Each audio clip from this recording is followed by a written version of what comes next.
dahil alam kong kayo ang karapat-dapat para gumamit ng kambal na punyal. Kaya yan ang gagamitin nyo para hadlangan at patayin ang mga amalanhin. Naku po, eto na nga yun. Wala na tong atrasan. Mapapalaban na talaga tayo, Jomar. Hindi kami basta magpapadaig sa inyo, mga hinayupa kayo. Kayo ang dapat mawala dahil mga salot kayo.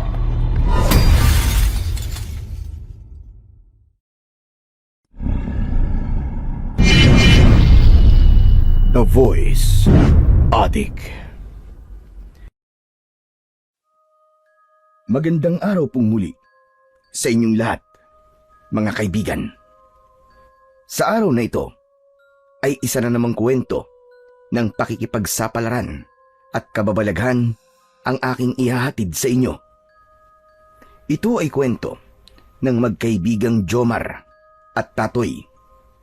Nagbakasyon sila sa malayong probinsya ng Lola Rubina ni Tatoy. Sadyang itinaon ni Tatoy na abutin sila ng undas sa baryo upang madalaw din niya ang kanyang lolo. Subalit, hindi nila akalain na mahaharap sila sa kakaibang pakikipagsapalaran sa mundo ng kababalagan sa baryo ng Noches. Dahil sa araw mismo ng undas, sa taong yun, ay nakatakdang bumangon ang mga nahihimlay na aswang. Babangon sila upang humanap ng taong bubuo sa kanilang naaagnas na katawan at magkakaroon sila ng panibagong buhay. Ang sariwang dugo ni Jomar at Tatoy ang kailangan ng mga amalanhig. Sila ang mga aswang na bumangon mula sa libingan. Ano kaya ang gagawin ng magkaibigan para hindi sila maging biktima ng mga nabuhay na bangkay ng mga aswang? Sino ang maaaring tumulong sa kanila? O di kaya sa baryo na yun? Doon na rin sila malilibing kasama ng mga napatay na aswang. Ngunit bago po ang lahat, mga idol, huwag po nating kalimutang mag-subscribe, mag-like, at i-hit ang notification bell sa aking mga YouTube channel na The Voice Addict at Apong Isaak para sa mas marami pang makapigil hininga na kwentong aswang at katatakutan mula sa mundo ng kababalaghan. Umpisahan na po natin ang kwento. Tatoy? Tatoy? Nasaan ka? Tatoy naman eh. Huwag ka naman magbiro. Anak nang, saan nagpunta ang kaibigan ko na yun? Kanina lang narito sa tabi ko ah. Nalingat lang ako, bigla na lang nawala. Ano bang lugar tong kinaroroonan namin? Bakit madilim? Saka, bakit ang daming mga nakaambalang na mga tuyong dahon at kahoy? Tatoy! Tatoy, nasa ka na ba? Tatoy, ba't mo naman ako iniwan? Tatoy! Madilim ang lugar na aking kinaroroonan. Hindi ko alam kung paano kaming nakarating sa lugar na yon. Wala rin akong maalala. Hindi ko rin tiyak kung saan ako dadalhin ng aking mga paa. Pilit kong hinahanap ang kaibigan kong si Tatoy. Tatoy! Buisit ka! Kung nang titrip ka na naman, wag ngayon ha! Saka tama na ang pagtitrip mo! Kanina pa akong kinakabahan eh! Tatoy! Ipinagpatuloy ko ang paglalakad. May ingay akong narinig na tila umuungol. Maging ingay din na tila bumibitak ang lupa na nilalakaran ko. Ano ba nangyayari? Nasaan ba si Tatoy? Ba't hindi ko makita ang kaibigan ko? Saan na ba nagpunta yun? Lumakas na ang kabang nararamdaman ko. Parang may kung anong dumadagan sa dibdib ko. Pilit kong inihahakbang ang mga paa ko. Subalit tila may pumipigil sa akin. Halos hindi ko yun maikilos. Subalit kailangan kong lumakad at makaalis sa lugar na yon. Pilit kong iginalaw ang mga binti ko Subalit nakakailang hakbang pa lamang ako nang makita kong biglang nabiyak ang lupa na nasa harapan ko. Kitang-kita ko na may kamay na lumabas doon. Natakot ako at napasigaw. Ah! May kamay! May lumabas na kamay mula sa ilalim ng lupa! Kanina ay isang kamay lang yon. Subalit naging 2 kamay at nahawakan nito ang isa kong binti. Pilit kong ipinadyak ang mga paa ko upang maalis sa pagkakahawak ang kamay na galing sa ilalim ng lupa. Kaya lamang, maigpit ang pagkakahawak nun sa binti ko. Ubod lakas kong ikinilos ang aking mga paa. Kasabay nun ay unti-unti ring lumalabas mula sa bitak ng lupa ang may-ari ng kamay. Ganun na lamang ang pagkagulat ko nang makita ko ang kaibigan kong si Tatoy ang may-ari ng kamay na nakahawak sa binti ko. Jomar! Tulog! Tulungan mo ako! Maawa ka! Kinakain ako ng lupa, Jomar! Jomar! Bakit ka nandyan, Tatoy? Ano nangyari sa'yo? Huwag ka nang marami pantalog! Gusto mo bang mag-question and answer pa tayo dito bago mo ako tulungan? Papira ka! Paano ka napunta dyan? Naka naman ang teteng, Jomar, oh! Kinakain na nga ako ng lupa. Gusto mo pa rin alamin muna kung paano ako napunta rito. Tulungan mo na ako! Nagtataka lang kasi ako eh. Tulungan mo na lang ako. Maawa ka naman sa akin, Jomar! Okay, akin yung kamay mo at hihilahin ko para makahawag ka sa lupa. Ito na ang kamay ko. Hawakan mo ng mahigpit. Oo, hawak ko na, hihilahin ko na. Bibilang ako ng 3, ha? Tapos, hilahin mo ako. Oo, sige. Bilisan mo, nangangawit na ako. 1, 2, 3. Hatak! Buong lakas kong hinila ang 2 kamay ni Tatoy. Pero ganun na lamang ang sindak at pagkagulat ko nang maputol ang 2 kamay niya. Naiwan sa nakabukan lupa si Tatoy at tuloy-tuloy na nahulog. Dinig na dinig ko ang sigaw niya. Napasigaw na din ako ng malakas dahil sa takot at awa sa kaibigan ko na tuluyan ng kinain ng lupa. Jomar, gising! Gising, Jomar, gumising ka! Tatoy, ikaw ba yan? Tatoy, buhay ka! Patingin nga ng mga braso mo! Teka nga!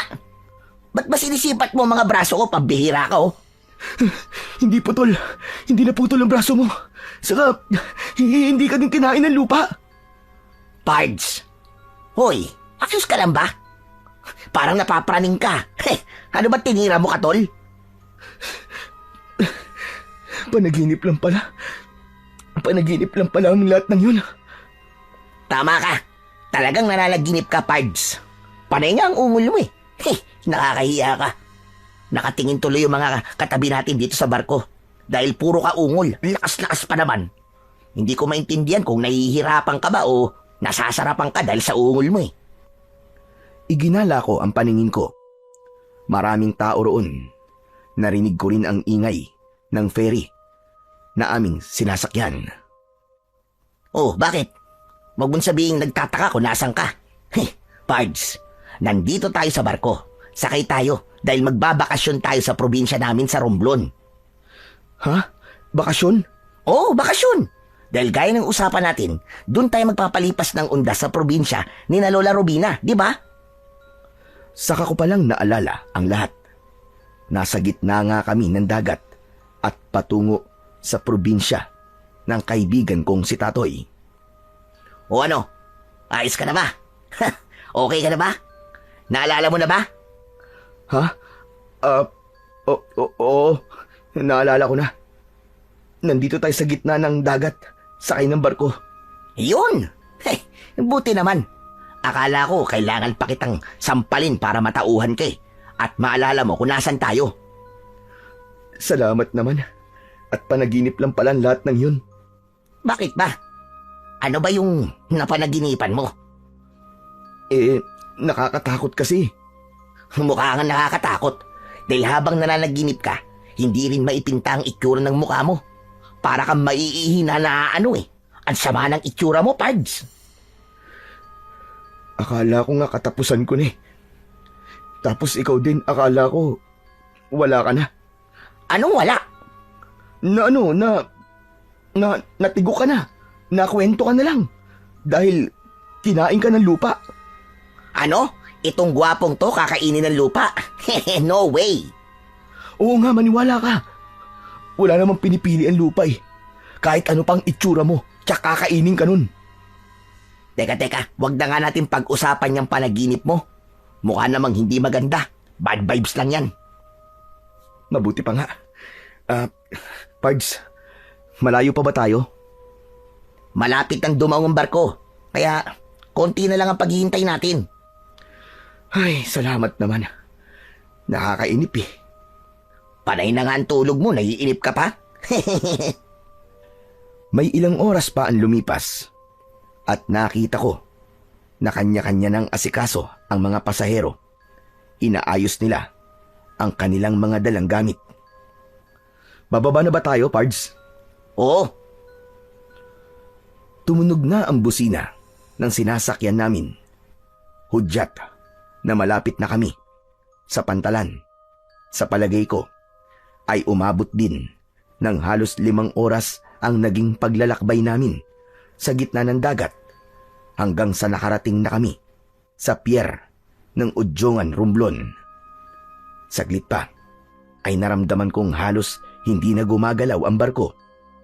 Nagkanya-kanyang tindig at galaw na rin ang mga pasahero. Nandito na tayo, Pards. Oo, nakapondo na ang barko eh. Pero maya-maya na lang tayo bumaba. Mahirap makipagsabayan sa ibang pasahero. Makikipagsiksikan tayo. Saka, hindi naman tayo nagmamadali eh. Kaya okay lang, namamaya na lang tayo. Paunahin na natin sila. Okay, sige. Ayoko rin naman makipagsiksikan eh. Nagpalipas muna kami ni Tatoy ng konting sandali pa hanggang sa mabawasan ang mga pasaherong bumababa ng barko. Inayos ko na lang ang dala naming bag. Wala namang kaming dalang maraming gamit. Tig-isang bag lang kami ni Tatoy dahil hindi rin namin planong magtagal sa lugar ng kanyang lola. Mga 3 o 4 na araw lang kami doon.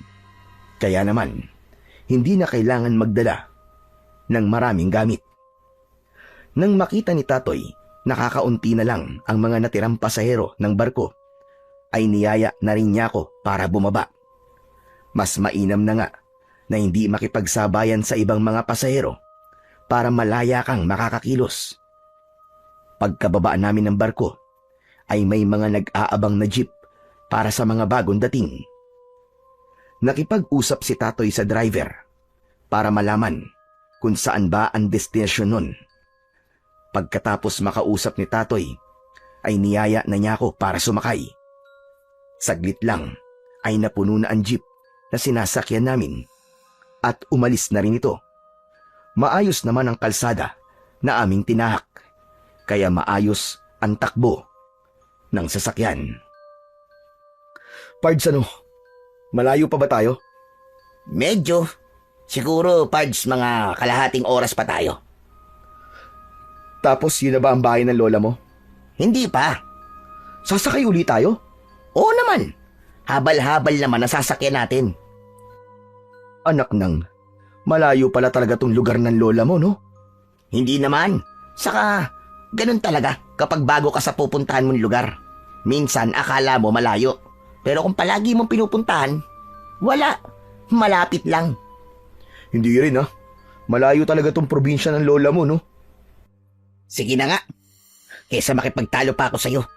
Pero tiyak, Pards, magugustuhan mo kapag nakarating ka na. Dapat lang, para hindi masayang yung pagsama ko sa'yo. Baka nakakalimutan mo, Pards. Ikaw tong mapilit na sumama sa akin. Bakit? Nagsisisi ka na ba? Hindi naman. Napapagod na kasi ako eh. Sabi ko nga sa'yo eh, kapag nakarating ka na sa baryo ni na Lola Rubina, mawawala ang lahat ng pagod mo. Pards, may chika babes ba tayong makikilala doon? Depende. Kung anong lahi ang gusto mo. Anong lahi ba ang sinasabi mo? Kung gusto mo, lahing engkantada, lahing manananggal, lahing aswang, o lahing tiktik. Ano? Huy, ayos ka lang. Mga aswang yung sinasabi mo eh. Joke lang yun. Ikaw naman, naniwala ka kagad. Malay ko ba kung totoo yun? Eh paano kung totoo? Anong gagawin mo? Malay ko. Wala ka nang magagawa, Pards. Kasi, nandun na tayo. Saka ayaw mo nun, magiging exciting ang bakasyon natin dahil marami tayong makikilalang iba't ibang lahi. Huwag ka naman ganyan, Tatoy. Kinakabahan ako sa iyo eh. Bakit, naduduwag ka? Hindi ah. Talaga? Oo naman. Wala akong kinakatakutan, no? Wala. Eh kanina nga, habang sakay tayo ng barko, takot na takot ka eh. Dahil nga yun sa panaginip ko. Napansin ko na nagtitinginan sa amin ang ibang pasahero ng jeep. Kaya huminto na lang ako sa pagsasalita. At ganun din si Tatoy. Nagkatinginan kami at napangiti na lamang. Ilang taon na rin kaming magkaibigan ni Tatoy. Halos sabay kaming natanggap sa isang electronics company sa Laguna. Nagkakilala kami at naging matalik na magkaibigan. Magkasama kami sa kwartong aming nirerentahan, kasama ang dalawa pang katrabaho namin. Subalit, mas malapit kami ni Tatoy sa isa't isa. Marami kaming napagkakasunduan sa hilig na libangan, sa pagkain at pati na rin sa mga kalokohan. Naaaliw din akong kasama si Tatoy dahil kuwela siya. Kapag may mabigat akong pinagdaraanan, ay siya ang nakakapagpangiti kagad sa akin. Hindi lang kaibigan ang turing ko sa kanya, kundi isa na ring kapatid.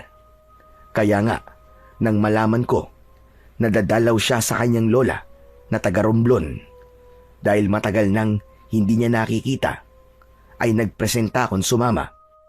Ang sabi niya ay 3 o 4 na araw lang daw siya. Kaya naman, halos sabay din kaming nag-file ng aming vacation leave. Salamat na lamang at pinayagan kami ng aming supervisor.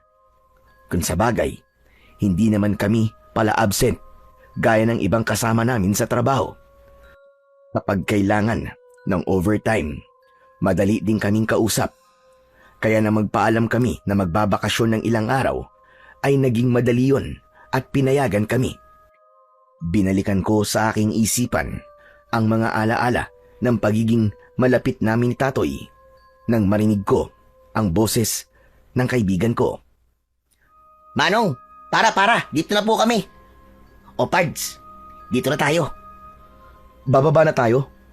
Oo, kung gusto mo lang naman bumaba, pwede rin namang hindi. Ugok, mamaya saan pa ako mapunta nito eh. O tara na. Ay teka lang, yung bayad po pala namin, Manong. Heto po. Inabot sa akin ng isang pasahero ang ibinigay kong bayad na perang papel. May sukli pa yun na 10 piso, pero hindi ko na kinuha pa. Tip ko na lang yun kay Manong driver. Bumaba na kami ng kaibigan ko. O ano, sana tayo nito? Sabi ko nga sa'yo, di ba? Sasakay pa tayo ng habal-habal. Kaya nga, ibig ko sabihin saan tayo sasakay? Eh di mag-aabang tayo ng dadaan. Maya-maya lang. Tsak, may darating na dyan. Halos hindi pa tapos sa kanyang sinasabi si Tatoy nang makarinig ako ng tunog ng isang motorsiklo. Open pipe muffler ang motor. Kaya naman, sadyang napakaingay. Ang sakit sa tenga. Nang malapit na yon sa amin, ay pinara ni Tatoy. Huminto ang habal-habal. Sa Barrio Noches, Chong. Tumango ang habal-habal driver. Huli ka na, Pards. Sakay na tayo. Ha? Dalawa tayong aangkas dyan? Oo. Anong akala mo? Tulad sa syudad, na tig-isa tayo ng motor na aangkasan. Dito, kayang pagkasyain sa motorsiklo hanggang 3 pasahero. O di ba, magaling? Sigurado ka? Pards, hindi ba masikip? Ayaw mo nun? Dikit-dikit tayo, pwede tayo magkaamuyan at magkapalitan ng mga muka. Halika na, huwag ka na magkinarte. Hindi uso dito yun. Ang totoo, hindi naman ako maarte. Yun nga lang, naninibago ko sa ganung uri ng transportasyon. Tapos, higit sa isa, ang isasakay sa motorsiklo. Kaya lamang, wala akong magagawa dahil yun ang kalakaran sa lugar na yun. Isa pa, mukhang bihira lang ang sasakyan. Kaya naman, nauna na akong sumampa sa motorsiklo at sumunod naman si Tatoy. Dahil napagitnaan ako ni Tatoy at ng driver, kaya pakiramdam ko ay naiipit ako. Ayoko nang magreklamo pa. Nakakahiya. Baka kung ano na ang isipin nila. Lalo na kay Tatoy. Ako ang nagpumilit na sumama, kaya wala akong karapatang magreklamo. Rough road at may malalaking lubak ang dinaraanan ng habal-habal. Kaya pala ganun ang sasakyan, dahil yun lang ang sasakyan na talagang uubra sa ganung klase ng daan. Umabot din ng nasa kalahating oras ang naging paglalakbay namin.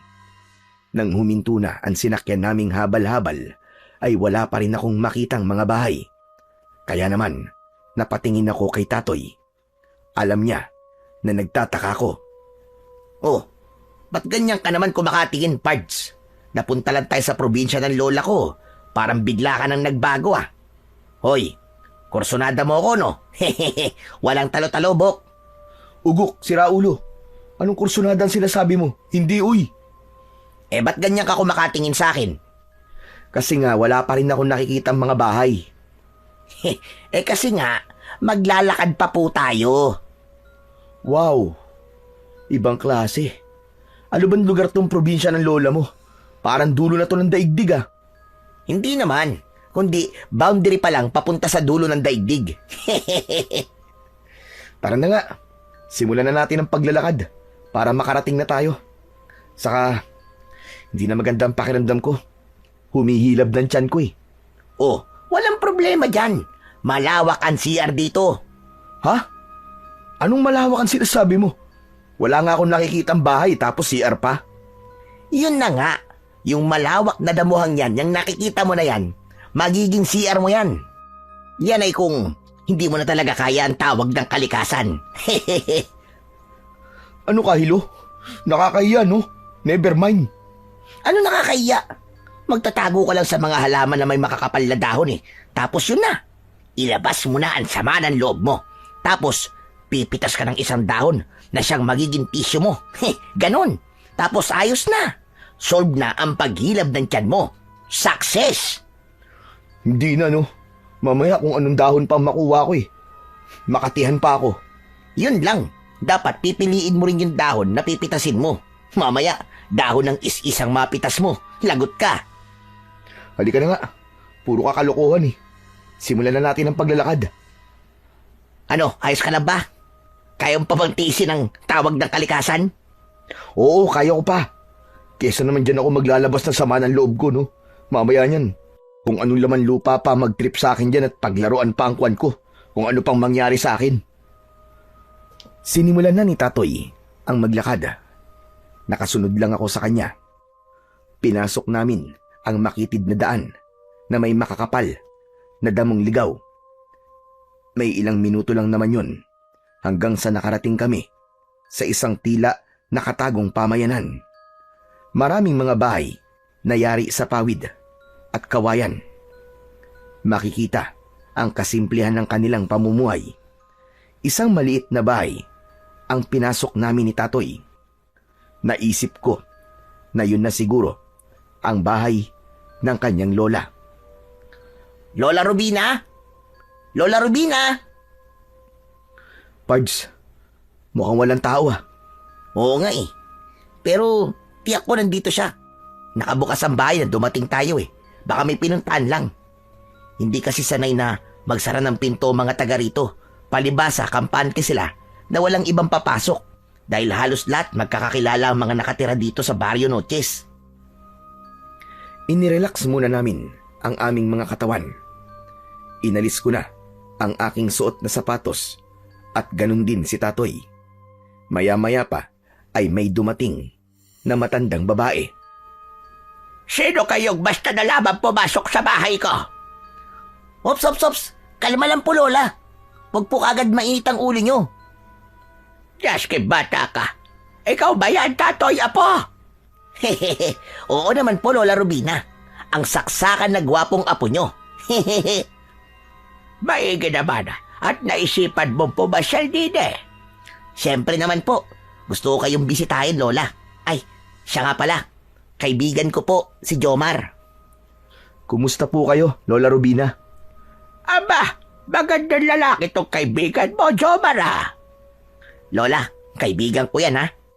Mukhang kursunado nyo pa yata ah. Si Raul ah. Loko-loko batang ito. Ano ba sinasabi mo? Hehehe. Hindi po yan talo. Huwag niyo pong gayumahin, Lola. Ano? Marunong manggayuman, Lola mo? Loko ka talaga, Tatoy. Baka mamaya maniwala ang kaibigan mo sa'yo. Hehehe. Joke lang yun, Pards. Fake news yun. Ikaw naman, di ka pa nasanay sa mga kalokohan ko. Sandali nga lang at ipag-ahanda ko kayo na makakain. May niluto akong adobo sa gata na native na manok. Alam ko na paborito mo yun na po. Wow, ayos na ayos yun, Lola. Kaya pala, naisipan ko magkatay ng manok para lutuin dahil meron akong darating na mga bisita. Galing nyo talaga, Lola. Naramdaman nyo po yun? Kutob ko lang yon. Pero heto at nagkatotoo nga. Dumating kayo. Naghanda ng masarap na hapunan ang Lola Rubina ni Tatoy. Mukhang masarap ngayon dahil amoy pa lang ay natakam na ako. Kaya lamang naalala ko yung sinabi ni Tatoy kaya bigla kong nawalan ng gana. Tungkol yun sa gayuma. Ayaw mo ba ng pagkain inihanda ko, Jomar? Pards, kumain ka na. Kapag naragdagan ng laman ng tiyan mo, tiyak, matutuloy na yung pagbabawas mo. Huwag ka mag-alala, may CR dito, kaya hindi ka pupunta sa kakauyan. Teka, ayaw mo ba kumain? Busog pa ako, Tatoy eh. Busog? Halos wala tayong kinain sa biyahe. Nak, alam ko na yan. Natakot ka sa sinabi ko kanina, no? Na baka gayumahin ka ni Lola? Akala mo siguro may halong gayumay ang inihanda niyang pagkain. Uy, sira ulo ka. Huwag kang tamang hinala. Nagbibiro lang ako. Sabi ko nga sa'yo, joke lang yun. Fake news lang yun. Huwag kang maniwala. Ayan, nakita mo na, Tatoy. Dahil sa kalokohan mo, naniwala tuloy itong kaibigan mo. Pards, ano ka ba? Kaibigan mo ko. Ipapahamak ba naman kita? Walang gayuma yan. Sige na, kumain ka na para matikman mo kung gaano kasarap magluto ng adobo sa gata na native na manok si Lola Rubina. Sige na! Totoo naman ang sinabi ng kaibigan kong si Tatoy. Noon lang ako nakatikim ng ganung luto ng manok. Para bang chicken curry, pero mas masarap dahil purong gata ang siyang ipinangluto sa manok. Noon lang din ako nakatikim ng native na manok. Hindi kasing lambot ng chicken na 45 days, kundi mas malasa. Marami akong nakain. Nawala na rin sa isip ko ang tungkol sa gayuma dahil pinatunayan ng kaibigan ko na biro lang ang lahat ng sinabi niya. Pagkakain ay nagpahinga na kami ni Tatoy. Maya-maya lang ay nagsimula ng kumagat ang dilim. Yun ang magiging unang gabi namin sa Barrio Noches sa Lola Rubina ni Tatoy. Malamig ang simoy ng hangin ng gabing yun. Umiiral na ang hanging amihan na siyang lalong nagbigay ng malamig na simoy. Dahil wala nang gagawin si Lola Rubina, kaya lumapit siya sa amin. Ramdam ko na plano niya ring makipagkwentuhan, kaya siya na ang nagbukas ng pag-uusapan. Natutuwa talaga ako at naisipan mo kong dalawin dito, apo. Sabi ko nga po sa inyo, Lola Rubina, na-miss ko po kayo. Hindi tunay na lola ni Tatoy si Lola Rubina dahil patay na ang kanyang lolo at lola sa side ng kanyang nanay. Samantalang sa side naman ng kanyang tatay ay masyadong malayo ang mga ito dahil nasa Mindanao. Ang Lola Rubina niya ay tiyahin ng kanyang tatay, kaya lumalabas na apo sa pamangkin si Tatoy. Pero ayoko nang alamin pa yun, basta't lola siya ng kaibigan ko. Yun na lamang ang iniisip ko. Hanggang sa nagpatuloy sa pakikipag-usap sa amin si Lola Rubina. Kaya lang sa dami ng araw, nadadalaw ka rito. Bakit ngayon pag malapit na ang undas? Hindi mo na lang itinaon na magpapasko para dito ka na lang sana nagpasko. May iba po kasi akong lakad sa Pasko, Lola eh. Kaya nga po, plano po kasi namin na doon naman sa probinsya namin sa Pampanga magpasko. Ang sarap talaga na buhay kapag wala pang pamilya. Ano bang oras ay maaaring gumala. Tama po kayo, Lola. Kaya nga, sinasamantala namin magkaibigan ang gumala. Para po kapag pareho na po kami may pamilya, focus na lang po kami sa pamilya namin. Tama yun. Nag-aalala lang kasi ako sa panahon ng pagbisita nyo dito sa Barrio Noches. Ha? Bakit po, Lola? Para kasi mali ang timing nyo. Bakit po? Ano po bang mali? Dahil ilang araw na lang ay undas na, ganun ho ba? Bakit po, Lola? May kakaiba po bang nangyayari dito kapag undas? Hindi na sinagot yun ni Lola Rubina, kundi nagpaalam na ito na sinabayan pa ng paghikab. Ipinakita niya na inaantok na siya. May isang maliit na kwarto sa bahay na yon, at yun ang tulugan ni Lola Rubina. Samantalang kami naman ni Tatoy ay sa ibaba lang ng bahay. Magkatabi kaming matutulog sa kamang kawayan na nilatagan ng banig na gawa sa buri. Tahimik na ang gabi at mas lalo pang lumamig ang simoy ng hangin. Maraming puno sa lugar na yon, kaya lalo lang nagbigay ng malamig na klima. Hindi ko alam kung ilang oras na kaming natutulog ni Tatoy. Nagising ako na tila nahihirapang huminga. Yung pala ay nakasampay sa leeg ko ang isang braso ng kaibigan ko. Inalis ko yun na tila ba may pagkainis dahil nga nagising ako. Nakaramdam na rin ako ng tawag ng kalikasan. Pero dahil sabi nga ni Tatoy ay nasa loob ng bahay ang CR, kaya hindi ko na kailangan pan lumabas. Nagtungo ako sa CR at nang pabalik na ako sa aming higaan ay narinig ko na tila may nag-uusap sa labas ng bahay. Gigisingin ko sana si Tatoy, pero nakita ko na mahimbing na ang tulog niya na may kasama pang paghilik. Hindi ko na inabala pa ang kaibigan ko, kundi ako na lamang ang lumapit sa bintana at bahagyang itinulak ang sarahan nito. Medyo maliwanag ang sinag ng buwan sa labas ng bahay. Nakita ko na may dalawang taong nag-uusap. Pamilyar sa akin ang isa roon. Natiyak ko na si Lola Rubina yon.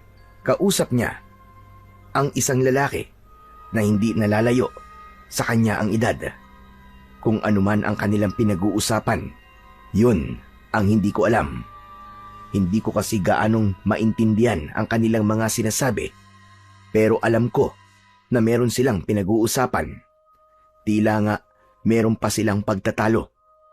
Ilang minuto rin ang naging pag-uusap nila nang makita ko na pabalik na ng loob ng bahay si Lola Rubina, ay nagmamadali akong bumalik sa aming higaan at tumabi kay Tatoy.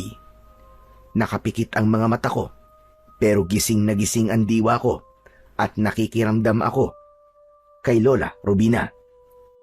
Narinig ko na lamang ay ang pagpasok niya ng kanyang kwarto at ang pagsara ng pinto nito. Nang matiyak ko na nakapasok na siya sa kanyang kwarto, ay muli akong tumayo at nagtungo sa bintana.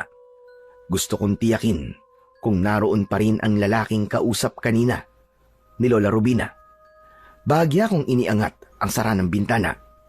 Sumilip ako sa labas, subalit ganun na lamang ang aking pagkasindak dahil isang nakakatakot na anyo ang nakita ko na naroroon sa bintana.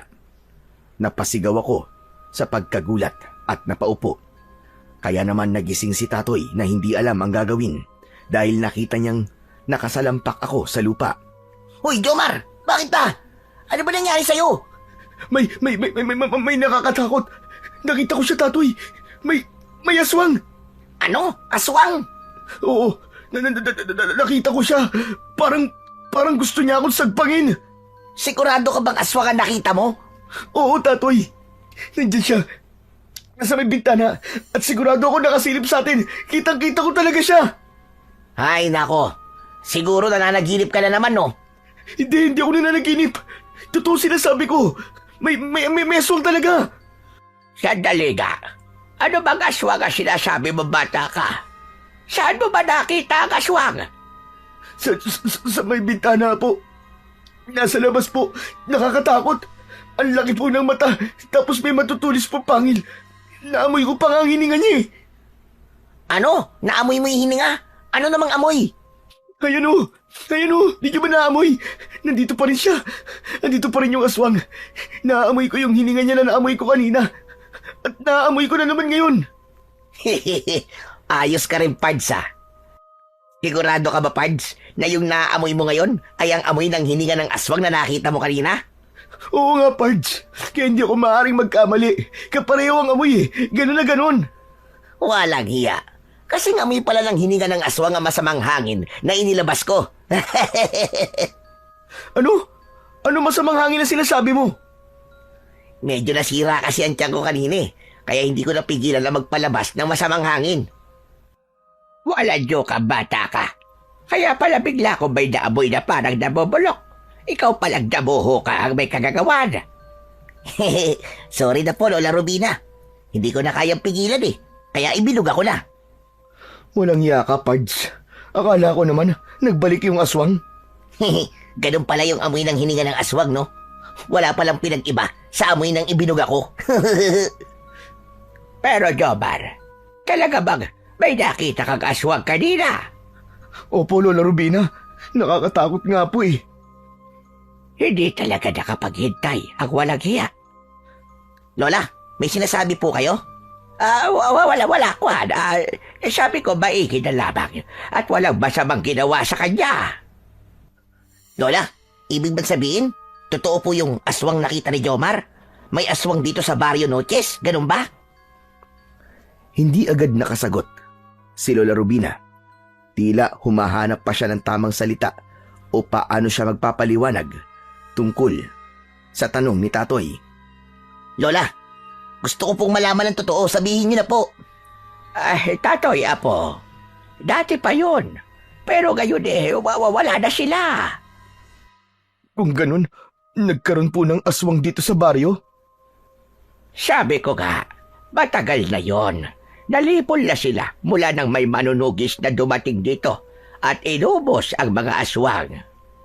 Pero Lola, ano po yung nakita ng kaibigan ko? Maaaring nananakot lamang yon dahil nga malapit na ang undas. Ugali kasi ng mga taga rito ang manakot kapag malapit na ang araw ng mga patay. Hindi ko alam kung dapat ba kaming maniwala sa sinabi ni Lola Rubina, pero ramdam ko na tila naglilihim ang matanda. Ayaw niyang tiyakin na aswang nga ang nakita ko. Kung sa anong dahilan ay hindi ko alam. Marahil para hindi kami matakot ni Tatoy.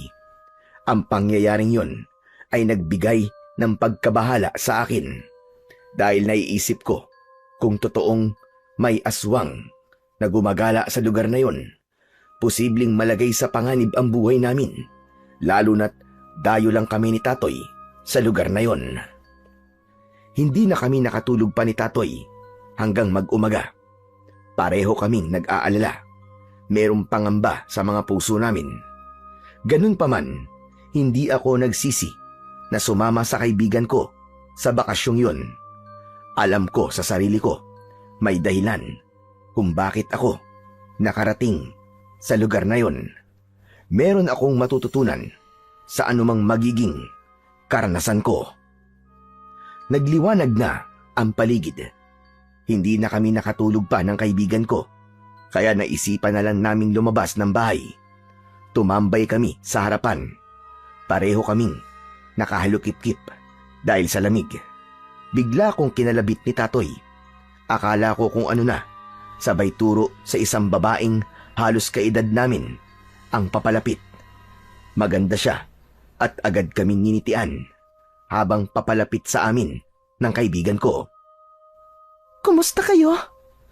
Mga bisita ba kayo ni Lola Rubina? Oo. Galing kami sa Maynila. Dinalaw ko lang ang Lola Rubina ko. Miss, ako nga pala si Tatoy. At itong kasama ko ay si Jomar. Tropa ko. Kumusta naman kayo? Ako naman si Mina. Tagarian lang ako sa Ibayo. May kailangan sana ako kay Lola Rubina. Kaya lang, tulog pa siya, Mine. Gusto mo ba nagisingin ko na lang ang lola ko? Baka importante ang sadya mo eh. Hindi na kailangan dahil gising na ako. Gising na pala si Lola Rubina. Hindi namin namalayan ang paglapit niya. Siguro dahil ang atensyon namin ay nakapokus sa magandang dilag na lumapit sa amin. Magandang araw po sa inyo, Lola Rubina. May kailangan ka ba sa akin, ha, Mina? Hihingi lang po sana ako ng langis para sa nanay ko pong may sakit. Mainam daw po kasi na panghaplas ang langis na may nakababad na mga halamang gamot. Nananakit po kasi ang buong katawan ni nanay eh. O sige, at ikukuha kita. Maigi na lamang at meron pa akong ginawa. Pambenta ko yon kaya lamang dahil malakas ka sa akin, ay bibigyan na lamang kita. Naku, salamat po. Saka kung bibentahan niyo po ko, wala rin naman po akong pambayad. Alam ko yon, kaya nga ang sabi ko sa'yo, ay bibigyan na lamang kita. Bumalik si Lola Rubina sa loob ng bahay at naiwan kami ni Tatoy kasama si Mina. Hindi nakakasawang pagmasdan ang kagandahan niya. Hoy, Pards. Ikaw baka kung inaano mo na si Mina sa isip mo Masyadong malagkit ang pagkakatitig mo sa kanya. Ano ka ba, Tatoy? Humahanga lang naman ako kay Mina. Saka, ngayon lang kasi ako nakakita ng kagandahang gaya niya. Sobra ka naman magsalita, sir. Jomar, tinawag ka sir ni Mina. Mukha ka bang teacher? Masyado namang formal yung sir. Jomar na lang, Mina. Pareho kaming galing ng Maynila. Hanggang kailan kayo dito? Siguro, mga 4 na araw. Kaya, dito kami aabuti ng undas. Huwag na kayong magpaabot ng undas. Mas maigi kung aalis na kayo. Ha? Ba't mo naman kami paaalisin kagad? Saka, hindi pa nga tayo ganong nagkakakilala. Gusto mo na kagad na umalis kami? Gusto pa kitang makilala ng lubusan, Mina. Kung okay lang sa'yo para maging magkaibigan tayo. Ayos lang naman na maging magkaibigan tayo, Jomar. Kaya lang ang sinasabi ko lang ay para din sa kaligtasan nyo. Ano? Kaligtasan namin? Oo, dahil delikado kayo rito kung aabutin pa kayo ng undas. Ha? Bakit naman? Ano bang pwedeng mangyari sa amin? Bago pa sagutin ni Mina ang tanong ko, ay bumalik na galing sa loob ng bahay si Lola Rubina na dala ang isang maliit na bote na may lamang langis. Iniabot ng matandang babae ang maliit na bote sa dalaga at pagkatapos ay nagpaalam na ito. Kayo dalawa. Ba't ganyan kayo kumakatitig kay Mina? Talagang sinundan nyo pa siya ng tingin. Lola Rubina, ang ganda po kasi niya Kursunada nga ni Jomar Huwag nyo na pag-interesin pa si Mina. Bakit naman po, Lola Rubina? Ang ganda nga po niya Hindi siya bagay sa sino man sa inyo. Saka hanggang dito na lang yan si Mina. Hindi siya maaaring umalis dito sa Barrio Noches. Po? Bakit naman po, Lola? Kailangan siya ng nanay niya. Saka huwag ka nang marami pang tanong, Apo. Makinig na lang kayo sa akin. Hindi na babagay sa inyo si Mina. Ikalawang gabi namin ni Tatoy sa baryong yun. na mamalagi namang maayos ang lahat. Walang nanggugulo sa amin. Hindi na nagpakita pa uli ang aswang na sinabi kong minsang nanakot at gumulat sa akin. Sa susunod na araw ay araw na yon ng mga patay. Araw ng undas. Minsan pa, habang natutulog kami ni Tatoy, ay muli akong nakarinig ng pag-uusap. Dahil puno ng pagtataka ang isipan ko, kaya naman bumangon ako at nagpunta sa bintana. Muli ay sinilip ko kung sino ang narinig kong nag-uusap sa labas. May kausap na naman si Lola Rubina at sa pagkakataong yon ay tila naging matindi na ang kanilang pagtatalo. Bagamat hindi pa rin malinaw sa pandinig ko ang dahilan ng kanilang pinagtatalunan. Hanggang sa tumaas ang boses ng matandang lalaking kausap ni Lola Rubina. Saka ko palang naintindihan ang kanilang sinasabi. Malinaw ang usapan natin, Rubina. Pero hindi ko kaya ang ibig mong mangyari, Gilyer. Ano bang pinanghihinayangan mo? Mahirap para sa akin. Ayokong ako ang maging dahilan. Mamili ka. Ang kondisyon na sinabi ko o ang kamatayan mo. Wala akong pipiliin sa dalawa. Kaya umalis ka na, Gilyer. At kung maaari, ay huwag ka na babalik dito. Hindi mo ako maaaring utusan, Rubina. Gagawin ko ang gusto ko. Lalo na't konting-konting sandali na lamang. Subukan mo. At ako ang makakalaban mo, Gilyer. Tinatakot mo ba ako, Rubina? Hindi. Kundi sinasabi ko lamang sa'yo ang totoo at kaya kong gawin. Kung talagang mahal mo pa ang buhay mo, susunod ka sa gusto kong mangyari. Hindi mo ko maaaring utusan, Gilyer. Matigas ang pagmumukha mo. Talagang masasaktan ka sa akin. E di saktan mo kung gusto mo. Ah, ganon. Hinahabol mo ko, ha? Naghahanap ka talaga ng sakit ng katawan. Nakita ko ang nanggigigil na galit ng lalaki kay Lola Rubina. Nagawa niya itong saktan. Sa lakas ng pagkakasampal sa matandang babae ay nabuwal sa lupa si Lola Rubina.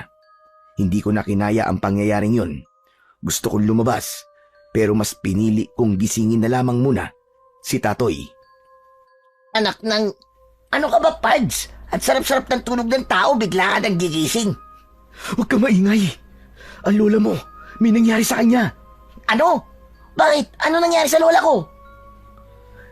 Hinila ko ang braso ni Tatoy para lumapit din siya sa may bintana at sumilip. Gusto kong makita niya kung ano ang nakita ko. Nang sumilip si Tatoy ay nakita niyang nakatayo na uli si Lola Rubina at patuloy na nakikipagtalo. Kaya lalong napikon ang matandang lalaki at itinulak naman niya si Lola Rubina. Natumba ito at kitang-kita yun ni Tatoy. Nagpantig ang kanyang tenga sa nakitang eksena. Hindi niya na nakaya pa ang ganong tanawin. Kaya nagmamadali si Tatoy na buksan ang pinto. Sinugod niya ang kausap ni Lola Rubina. Galit si Tatoy at inupakan yun ng malakas na suntok. Hindi naman nakaiwas ang matandang si Mang Gilyer sa ginawa ni Tatoy.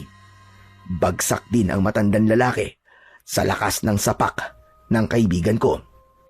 Walang hiya ka? Hindi ka na naawa sa matanda? Sinaktan mo? Matanda din ako, ah. Pero babae yan. Bakit mo sinaktan ang lola ko? Ano bang atraso niya sa'yo? Dahil wala siyang isasalita, hindi marunong sumunod sa gusto ko. Bakit? Sino ka ba, ha? Para sundin ka ng lola ko. Tatoy, apo. Tama na yan. Pabayaan mo na yan si Gilyer. Lola, hindi pwedeng hayaan namin ang lokong yan. Sinaktan ka niya eh. Tapos baliwala lang. Kung ayaw mo may masamang mangyari sa'yo, sige na, umalis ka na rito. Alis! Oh, narinig mo naman ang sinabi ng kaibigan ko. Umalis ka na, tanda! Tumayo sa pagkakasalampak sa lupa ang matanda na si Mang Gilyer. Subalit ang sama ng tingin niya kay Tatoy. Ang sama mo pang makatingin, ah. Pagbabayaran nyo ang ginawa nyo sa akin. Tandaan nyo yan. Aba, ang kapal nyo rin, ano? Kami ba talaga ang tinatakot mo? Ikaw na nga itong may ginawang katarantaduan. Hindi pa ako tapos sa inyo. Hindi pa ako tapos. Ang dami mong pang sinasabi. Sige na! Umalis ka na, tagda! Tsupi! Layas! Walang lingon-lingon na umalis na ang matandang lalaki. Pero kita sa mukha nito ang matinding galit. Inalalayan naman ni Tatoy si Lola Rubina para pumasok sa loob ng bahay. Tila magmumukhang liwayway na noon. Hindi nyo na dapat pag ginawa yun kay Gilier. Lola, ba't kayo natatakot sa lalaking yun? Puro yabang lang naman yun eh. Babae lang ang kayang labanan nun. Apo, ayoko lang magalit siya. Para rin sa inyo yun ang kaibigan mo. Para po sa amin, Lola Rubina? Oo, dahil gusto ko kayong protektahan. Saan nyo naman po kami poprotektahan, Lola? Sa kasamaan ng mga aswang. Sa mismong gabi ng undas. Ano pong ibig niyo sabihin, Lola? Teka, nalalabuan po ako eh. Ano po bang meron sa gabi ng undas? Saglit na nanahimik si Lola Rubina, pero alam niyang hindi namin siya titigilan. Marami kaming gustong itanong sa kanya, kaya para hindi na kami mag-usisa pa, ay siya na mismo ang nagsimula na magkwento sa mga bagay na kailangan naming malaman. Makinig kayong dalawa. Dahil alam kong dapat nyo na ring malaman ang tungkol sa bagay na yon. Sa gabi ng undas po ba tinutukoy nyo? Oo, Apo. Dahil ang baryong ito ay hindi nakagaya ng dati. Bakit, Lola Rubina? Ibang baryo na po ba to? Dating pangalan rin. Pero iba na ang kalagayan nito. Dahil naging baryo na ito ng mga aswang. Naku po, sabi ko na nga ba may kakaiba sa baryong to eh. Pero paanong nangyari yun, Lola Rubina? Saka, kung baryo na ng mga aswang ito, wala naman kami nakikitang mga gumagalang aswang ah. Maliban lang doon sa isang aswang na nakita ni Jomar. Pero hindi na naulit yun. Oo nga po, Lola Rubina. Paano po naging baryo to ng mga aswang? Nasaan po ang mga aswang? Patay na sila. Nakalibing sa sementeryong malapit lang dito. Oh, patay na po pala ang mga aswang na yun eh. Ano pong dapat niyong ikatakot? Sa gabi ng undas, nagkakaroon ng malaking pagbabago ang baryong ito. Lumalaganap ang kadiliman. Namamayani ang kasamaan ng mga kampon ng dilim. Ang mga aswang po ba? Tama ka, Tatoy.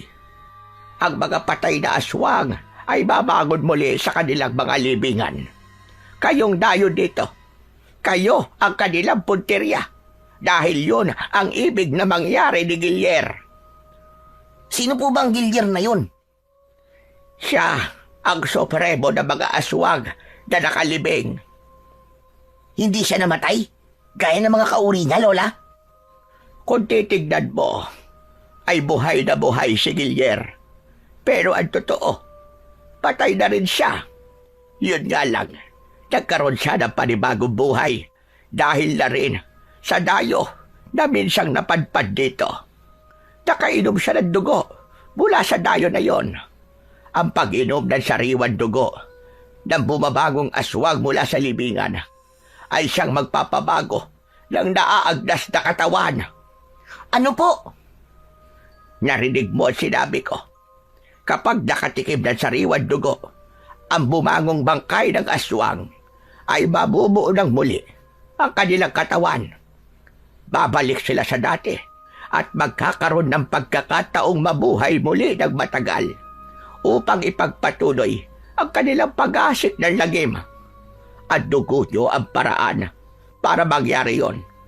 Kaya sa gabi ng undas, hahanapin nila kayo dahil kailangan ng mga nabuhay na bangkay ng aswang at sariwan dugo yung dalawa. Taon-taon po ba nangyayari yun, Lola Rubina? Hindi. Tuwing 50 taon. Sa darating na undas, ay 50 taon ng ganong ritual ng mga amalanhig. Kaya nga kailangan mag-ingat tayo at maging handa. Bakit kami lang po ang kanilang hahantingin? Kayo rin naman, Lola. May dugo rin naman kayo, di ba? Hindi na nila kailangan ng dugo ko, Apo.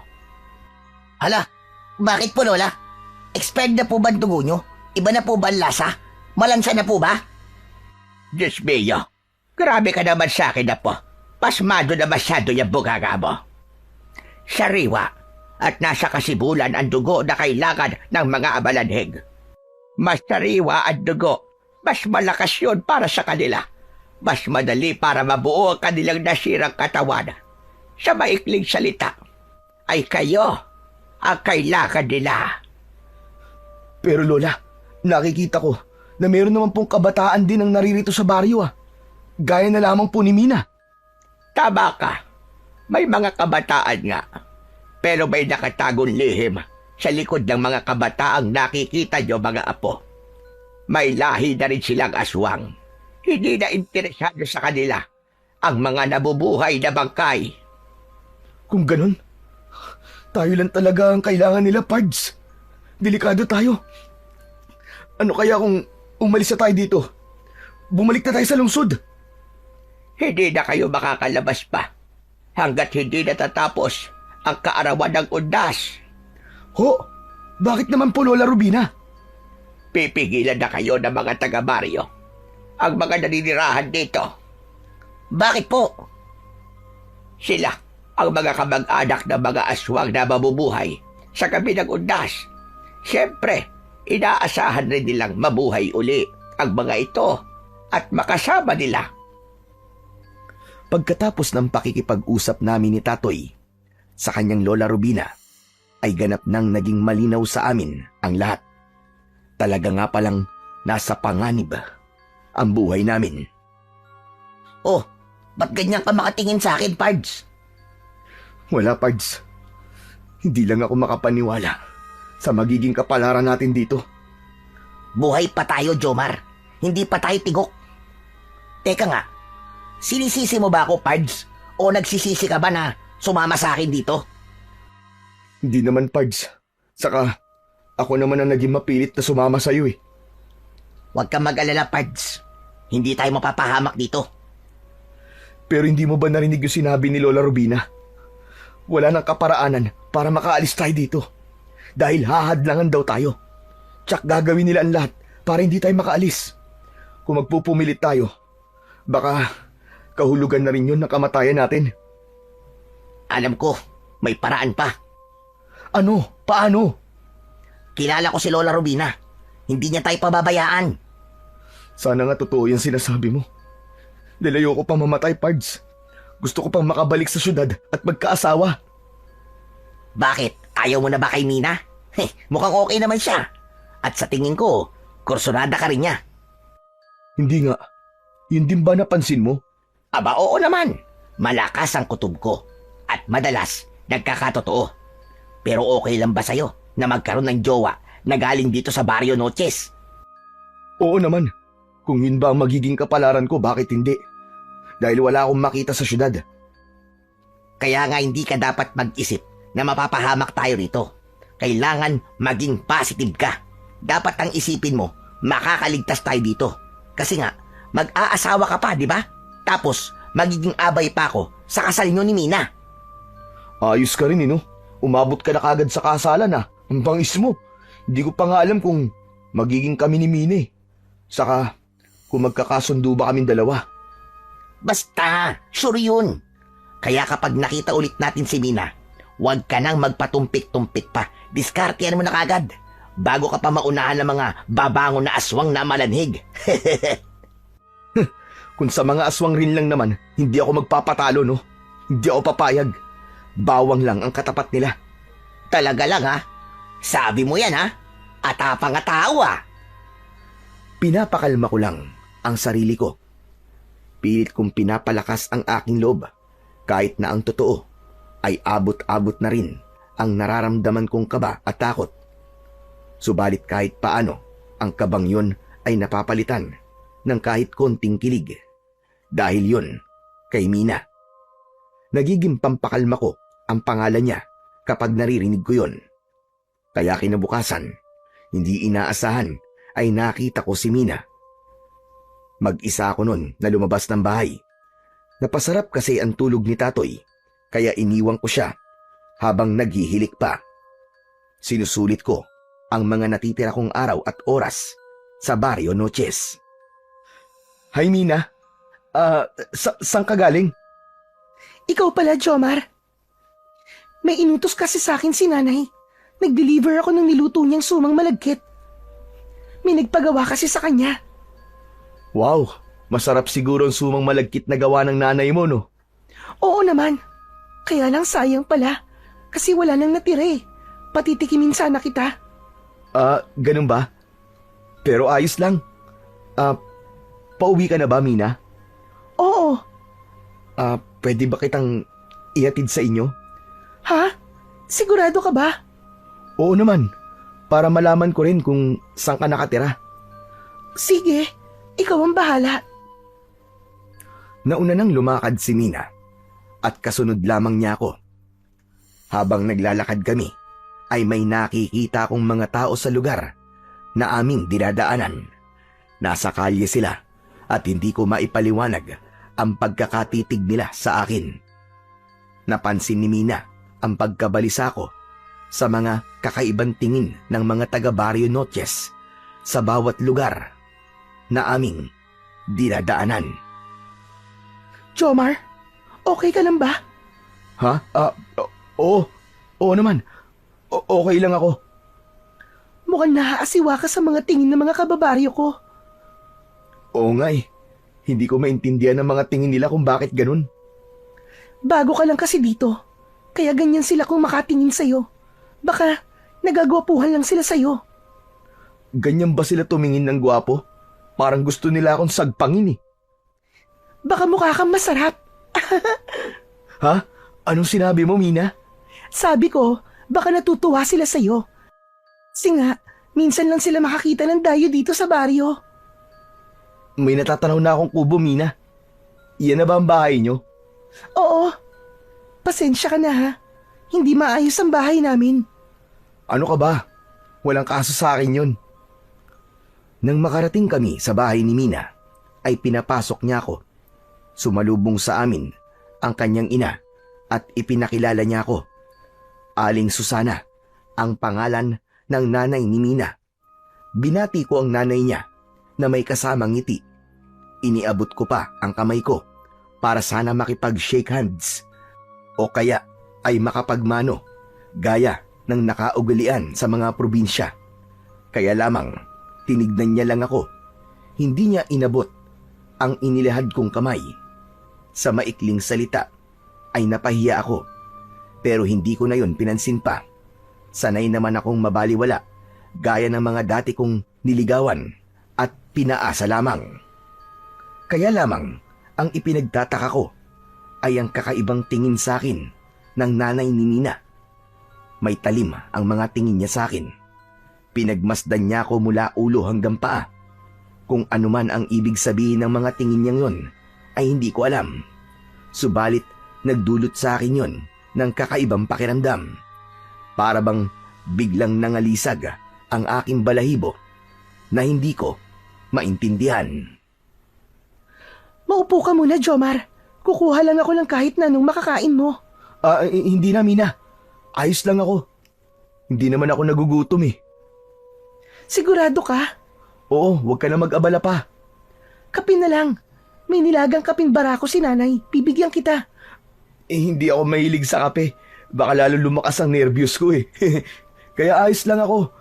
Huwag mo na akong alalahanin. Para-paraan na lamang ang aking mga sinabi kay Mina. Pero ang totoo, ayokong tumikim ng kahit na anong pagkain man o inumin na ibibigay ni Mina. Dahil nga, iba ang kutob ko. Hindi kay Mina, kundi sa nanay niya. At tubili pa rin ako sa kanyang hindi pangkaraniwang mga tingin. Gusto kong isipin na humahanga lang siya sa kagwapuhan ko. Pero hindi yun eh. May kakaiba talagang kilabot ang mga tingin niya. Nanuot yun sa kalamnan ko.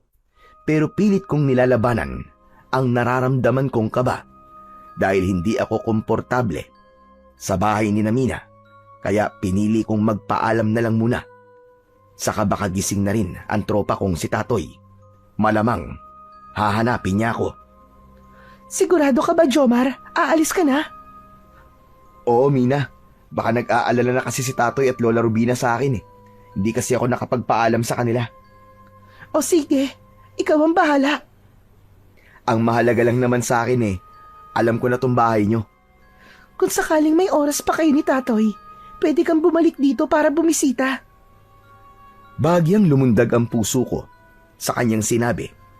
Pagpapakita yon na maaaring may pag-asa itong nararamdaman ko. Yun nga lang, kapag naiisip ko ang nanay niya, parang wag na lang yata.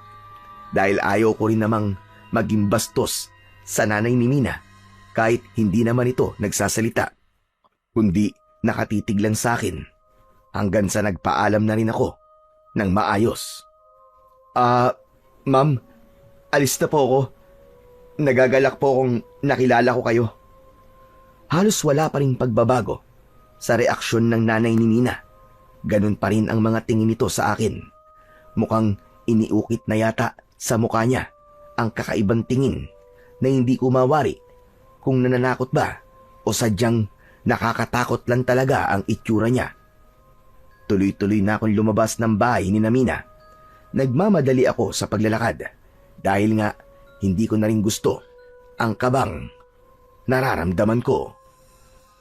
Medyo malayo-layo na rin ang aking nalalakad. Pakiramdam ko ay malapit na ako sa bahay ni na Lola Rubina nang may maramdaman akong kaluskos galing sa mga masukal na lugar na aking dinaraanan. Pakiramdam ko rin ay may kanina pa nakasunod sa akin. Para matiyak kong may sumusunod nga ay huminto ako sa paglalakad. Lumingon ako para tumingin sa aking likuran. Subalit wala naman akong nakitang anuman. Kaya lamang nang ibalik ko ang aking paningin sa dinadaanan ko ay muntik na akong mabuwal sa pagkakagulat dahil isang dipa ang layo. Nasa harapan ko ang ina ni Mina. Aling Susana, teka, ano pong ginagawa niyo rito? Saka paanong bigla na lang po kayong nauna pa sa akin? Samantalang iniiwan ko po kayo doon sa bahay niyo ah. Paano pong nandito na kayo? Sunod-sunod ang tanong ko sa nanay ni Mina. Pero gaya ng reaksyon nito nung nasa bahay siya ay wala pa ring pagbabago. Hindi ko mawari kung galit ba o nananakot. Hindi muna ako nakapagpatuloy sa paglalakad dahil nakaharang sa daraanan ko si Aling Susana. Matalim ang tingin niya sa akin at nakatitig naman ako sa kanya na naghihintay ng mga susunod na mangyayari. Hanggang sa ganun na lamang ang gulat ko at pagtataka nang biglang magbago ang anyo ni Aling Susana. Naging nakakatakot siya. Kumulubot ang kanyang balat. Naging madilim ang anyo ng muka. Napuno ng matutulis na ngipin ang kanyang bibig na halos hindi na yon maisara. Ang buhok niya ay naging magulo na tila ba mga alambre. Dahil sa takot na nararamdaman ay tuloy-tuloy ang pag-urong ko. Kaya naman sa hindi sinasadya, natumba ko at napaupo dahil sa mga nakausling bato na sumabit sa suot kong tsinelas. Wari naman na ikinatuwa ng aswang na nasa harapan ko ang pagkakabagsak ko. Itinaas ng aswang ang kanyang mga kamay upang ako'y atakihin. Subalit bago pa ako sagpangin ng aswang na si Aling Susana, ay nakarinig ako ng isang sigaw. Nay! Wag! Saktan ang kaibigan ko! Mina, salamat! Maraming salamat at dumating ka! Anong nangyayari sa nanay mo?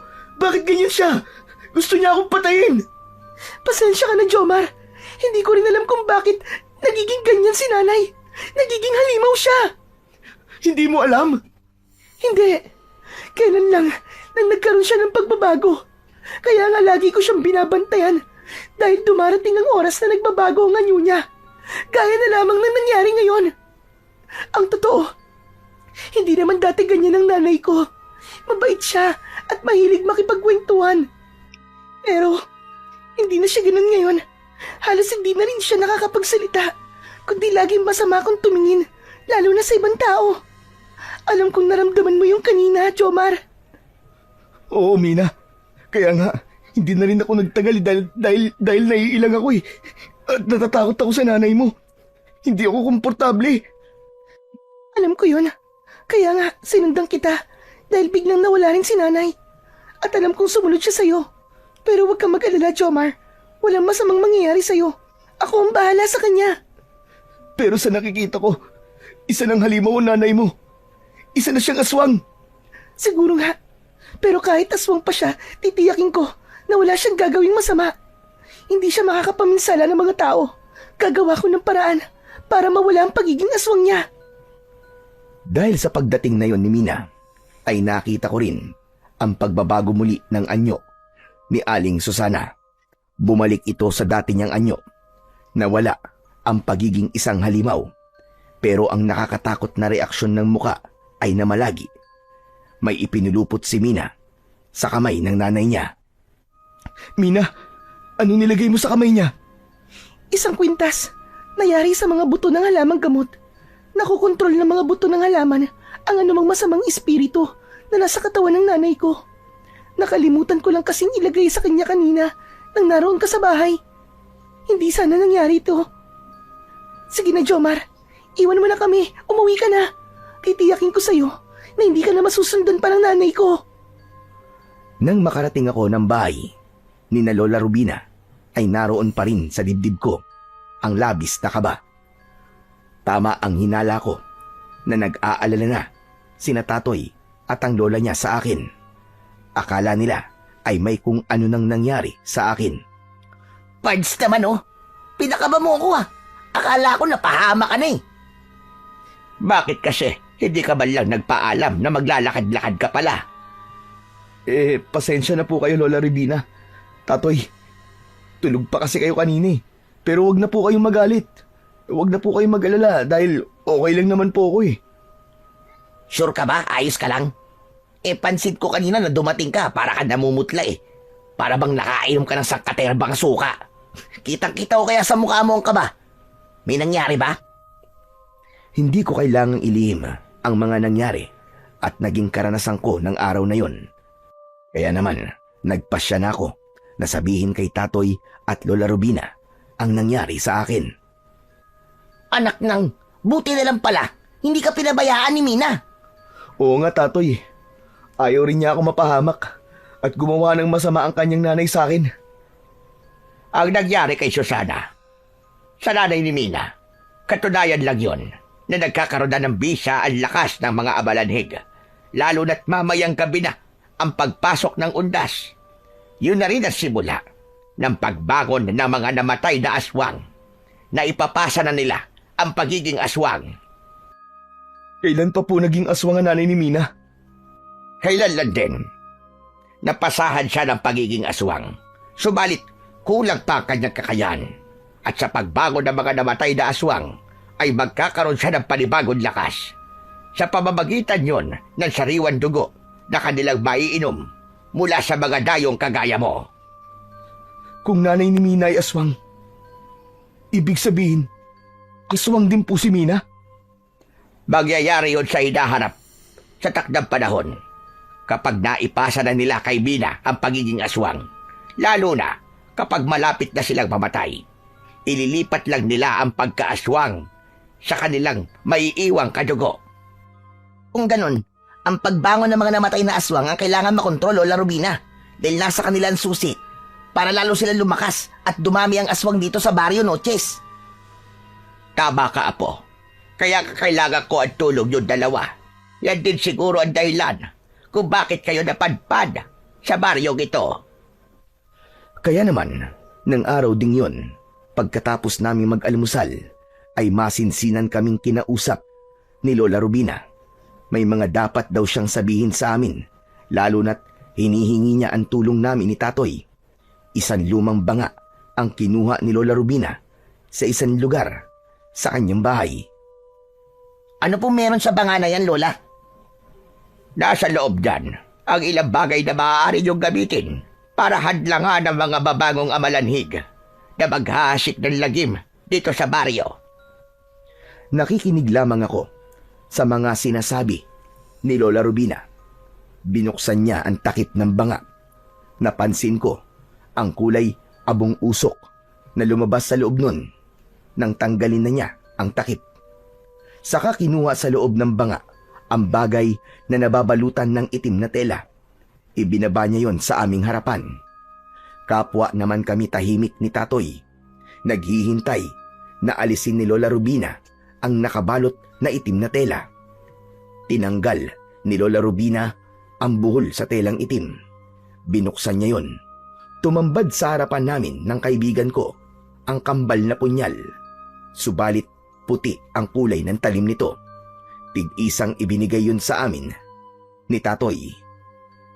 Lola Rubina, anong klaseng kutsilyo po ito? Hindi to katulad ng pangkaraniwang kutsilyo lang ah. Kambal na punyal ang tawag dyan. Hindi yan gawa sa bakal, kundi gawa yan sa ivory mula sa pangil ng elepante. Yung dalawang patulis sa kanyang nguso. May kakaibang bisa yan na panlaban sa mga masasamang nilalang, lalo na ang mga aswang. Kung ganun, isa po tong mutya.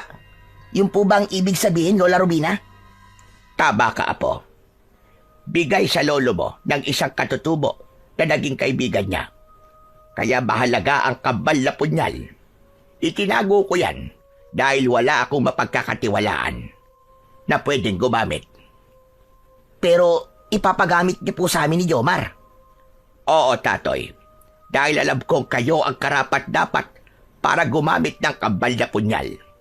Kaya yan ang gagamitin nyo para hadlangan at patayin ang mga amalanhid na aatake dito sa baryo sa mismong gabi ng undas. Dahil sa ibinigay na yon sa amin ni Lola Rubina, ay nawala ang aking pangamba. Ganon din si Tatoy, sapagkat nakatitiyak kami na merong mainam na armas na magagamit para harapin ang mga mabubuhay na bangkay ng mga aswang. Patuloy na lumalalim ang gabi ng sandaling yon. Pagsapit ng 12 ng hating gabi, ay magsisimula ng lumabas sa kanilang mga libingan ang mga naaagnas na katawan ng mga aswang. Ayon kay Lola Rubina, napatingin ako sa orasang nasa bisig ko.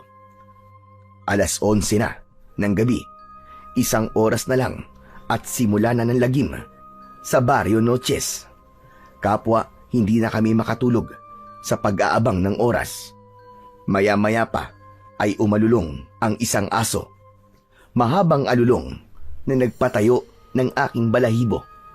Nasundan yun ng iba pang aso na sumali na rin hanggang magkakasabay na umalulong ang mga aso sa baryo. Ang buwan na kanina lang ay may maliwanag na sinag ay nakapagtatakang tinakpan ng ulap. Kaya naman, naging makulimlim ang paligid.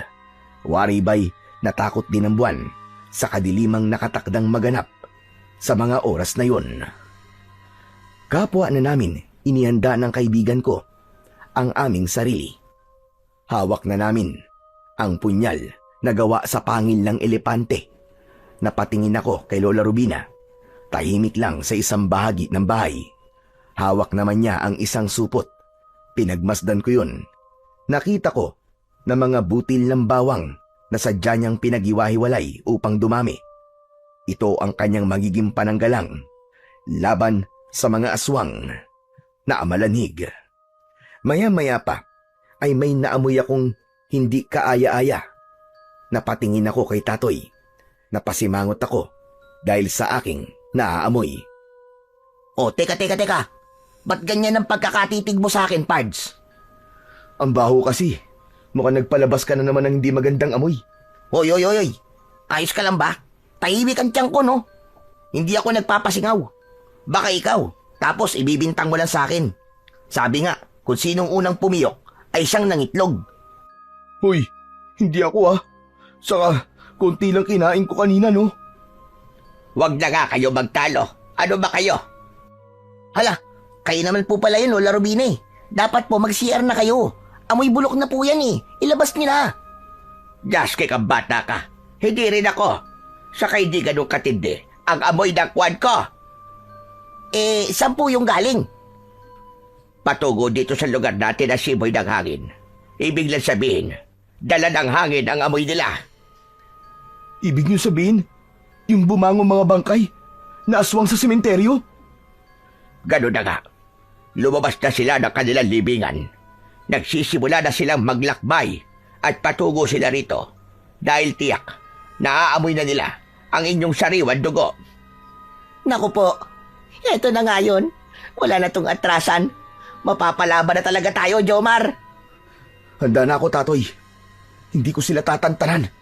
Itatara ko sa kanila ang hawak kong punyal. Tumayo ako dahil patuloy sa pagtindi ang mabahong amoy. Isa lang ang ibig sabihin nun. Malapit na sa lugar namin ang mga amalanig. Sumilip ako sa labas sa pamamagitan ng nakaawang na bintana.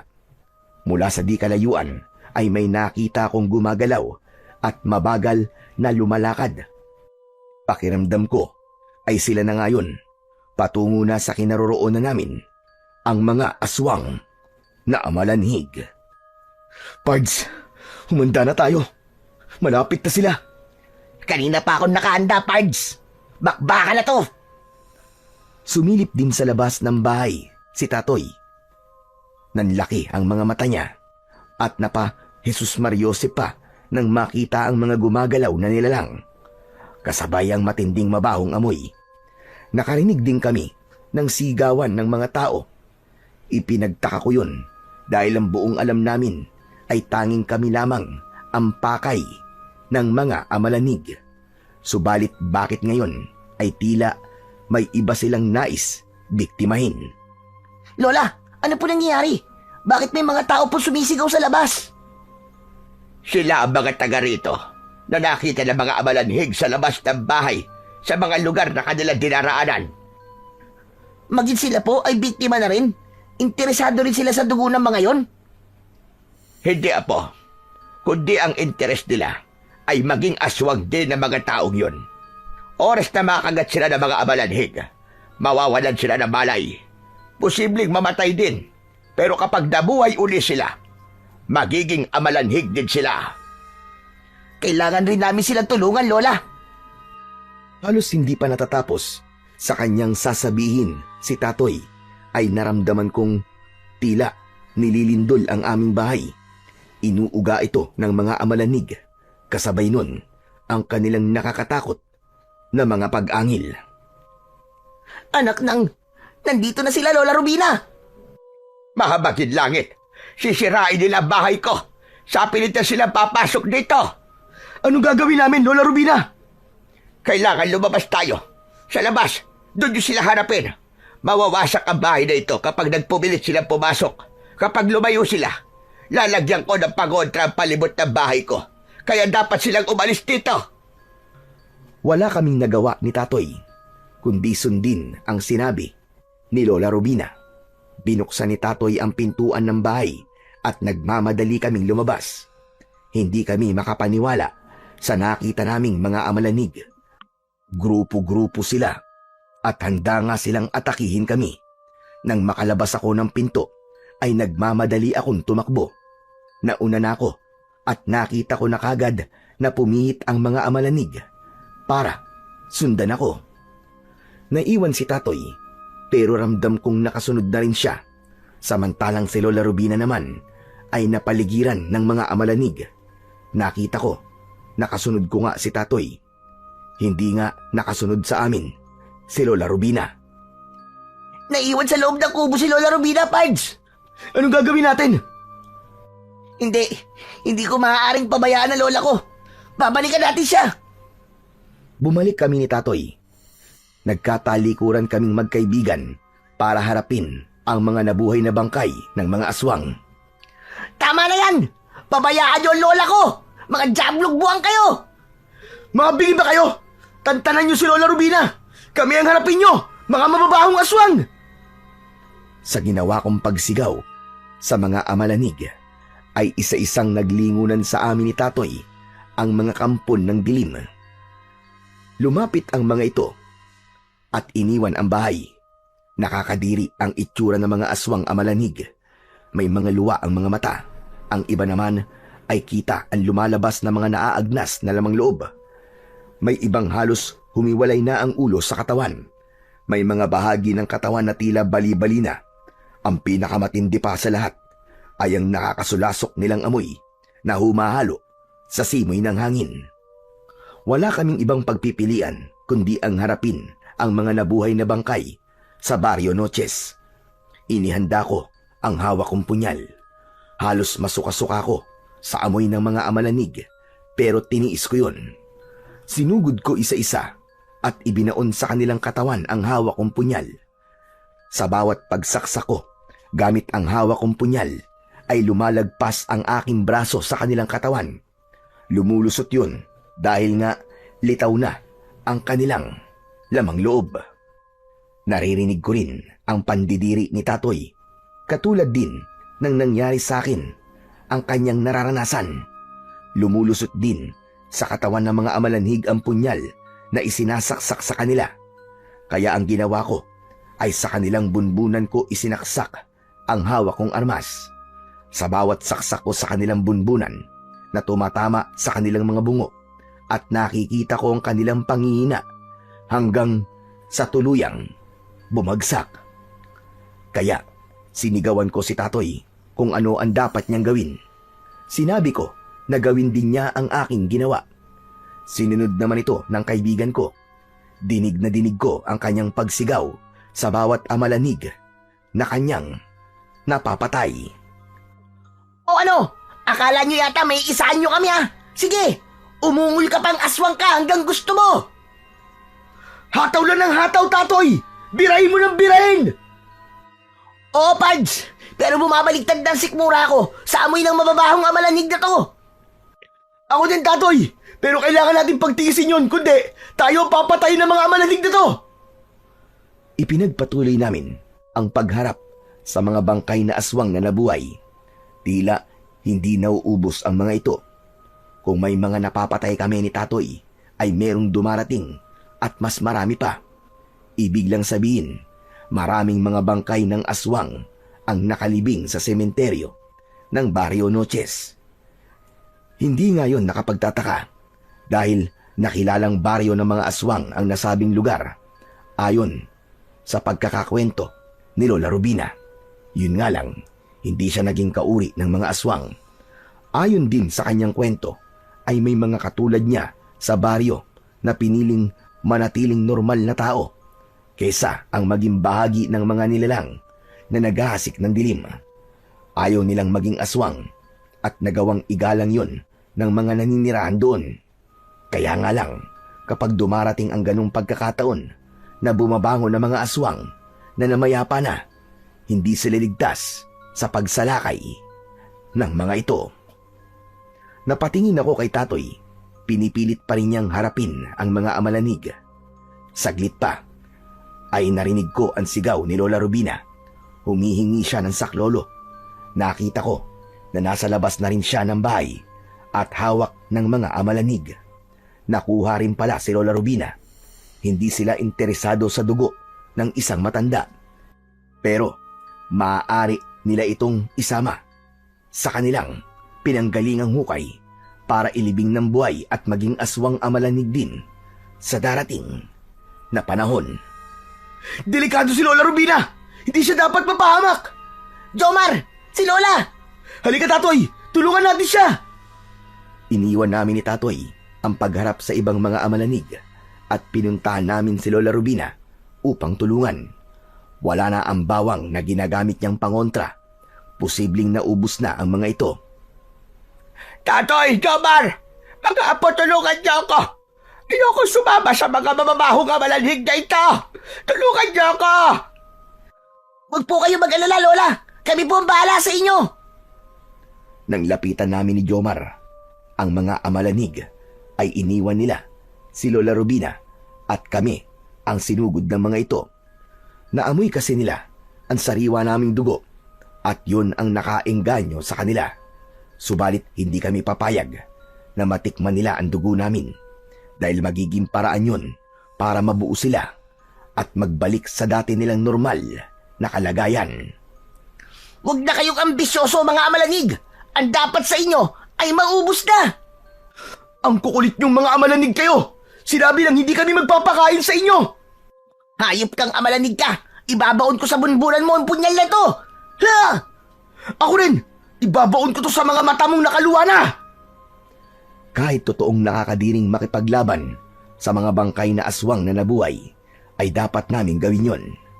Maya-maya pa, ay bumagsak na sa lupa ang mga aswang na kanina lang ay umaatake kay Lola Rubina.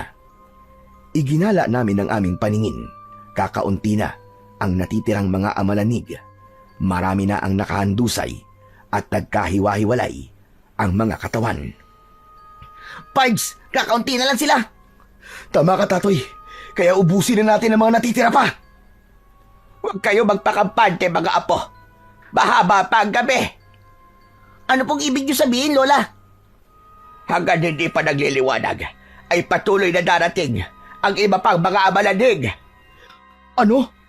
Ibig niyo po sabihin may darating pa? Oo, gano'n na nga. Anak ng teteng, ano po yung umatake sa atin? First batch pa lang?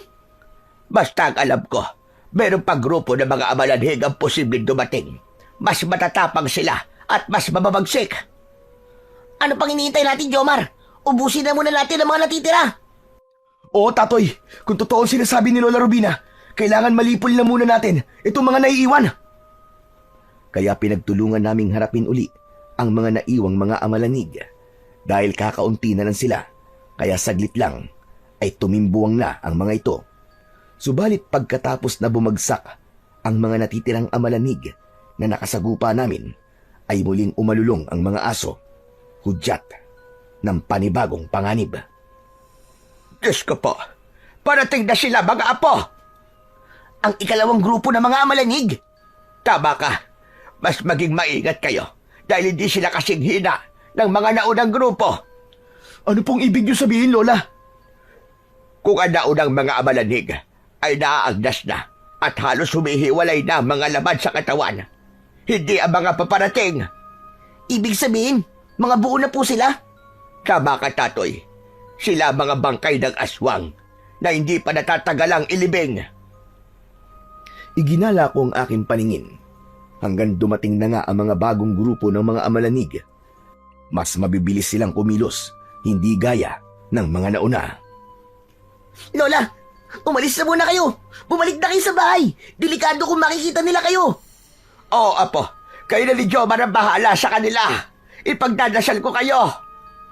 Anak ng teteng, mapapalaban na naman tayo nito. Nagmamadaling lumayo si Lola Rubina. Minsan pa ay nagtalikurang kami ni Tatoy para harapin ang dumating na ikalawang grupo ng mga amalanig. Tama si Lola Rubina, kakaiba nga ang mga dumating. Buong buo ang katawan ng mga ito. Nakita ko na may lider na nangunguna sa kanila. Hindi ako maaaring magkamali. Siya si Manggilier, ang matandang lalaki na nakita kong kausap ni Lola Rubina ng mga nakaraang gabi. Sige mga kapanalig, huwag kayong mag-aksaya ng oras. Harapin niyo ang dalawang dayo dahil nasa kanila ang ikalalakas at magpapabalik sa dati ninyong mga nabubulok na katawan. Kailangan nyo ang sariwan dugo nila. Hangal ka, Manggilier. Hindi mangyayari ang sinasabi mo. Kalokohan yan!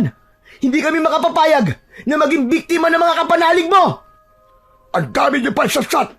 Tignan natin kung hanggang saan ang yabang ninyong dalawa. Ah, ganon. Gusto nyo kami subukan? Oh, dahil alam kong wala kayong binatbat. Mayabang ka rin tanda, kaya tignan natin! Minsan pa, humudyat na ang matandang nagpakilalang pinuno ng mga amalanig. Kaya dumaluhong na ang mga kampo ng dilim. Muli ay nakipagpambuno kami ni Tatoy sa mga nabuhay na bangkay ng mga aswang.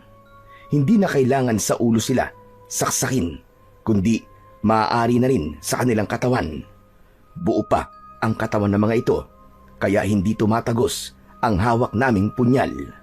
Subalit nakakaiwas ang mga amalanig dahil mabilis silang kumilos, hindi katulad ng mga naunang grupo. Huwag kayong hihinto. Kailangan magapi ang dalawang binata. Talagang ginagalit mo kami ng kaibigan ko, ha? Hindi kami basta magpapadaig sa inyo, mga hinayupa kayo! Kayo ang dapat mawala dahil mga salot kayo! Patuloy ang ginawa naming pakikipaglaban sa mga kampo ng dilim. Pero nakapagtataka na hindi sila maubos-ubos, kaya narinig namin ang halakhak ni Mang Gilier. Nakakapikon yun dahil kami ni Tatoy ang kanyang pinagtatawanan. Mga hangal kayo! Akala yata ninyo ay naisahan nyo na kami. Nagkakamali kayo. Hindi mauubos ang mga amalanhig na kaharap nyo ngayon. Jomar, napansin mo rin ba? Parang di sila nauubos, ano? Hindi ko na rin maintindihan kung bakit ganun. Iginala namin ang aming mga paningin. Marami kaming nagapi na mga amalanig. Nakatimbuang ang mga ito. Pero ganun na lang ang pagtataka ko dahil isa-isang bumabangon muli ang inakala naming napatay na namin. Pards, tignan mo mga nakahandusay na amalanig. Anak ng teting, bumabangon sila uli. Buhay pa rin. Mukhang mahihirapan tayo. Hindi sila namamatay. Pero paano nangyari yun? Talagang mga hunghang kayo. Paano mamamatay ang patay na? Kaya hindi mauubos sa mga kampon ko. Kayo ngayon ang naghihintay ng inyong kamatayan. Nataranta kami ni Tatoy dahil tila nagsasayang lang kami ng lakas. Pinapagod lang namin ang aming mga sarili. Lumalaban kami sa mga kampo ng dilim na hindi pala namin magagawang patayin. Kung ganun pala, wala nang bisa sa bagong dating na mga amalanig ang punyal na ibinigay sa amin ni Lola Rubina, kundi para lamang ito sa unang bugso ng mga amalanhig. Anak ng bangkayo! Paano tayo nito, Tatoy? Hindi pala natin sila mapapatay! Anong gagawin natin? Hindi ko rin alam, Jomar. Pareho tayo mapapahamak dito! Huwag ka mawala ng pag-asa. Baka may paraan pa. Tatoy, kailangan natin makabalik muna sa loob ng bahay ni Lola Rubina. Pero bakit? Baka may alam siyang ibang paraan. Naging mabilis ang aming pagpapasya. Tumakbo kami patungo sa bahay. Kinalampag namin ang pinto upang buksan yon ni Lola Rubina. Nang mabuksan yon ay agad kaming pumasok at muling isinara ang bahay. Alam namin na nakasunod sa amin ang mga amalanig, pero hindi sila basta-basta makakapasok sa loob nun, lalo na't nalagyan na ni Lola Rubina ng pangontra ang paligid ng bahay. Nalagyan na rin niya ng asin at bawang ang palibot ng bahay. Nariyan pa rin ang kampo ng dilim, pero hindi sila basta-basta makakapasok dito sa loob. Alam po namin, Lola. Lola Rubina, hindi kaya ng punyal na gawa sa pangil ng elepante ang mga bangkay ng aswang.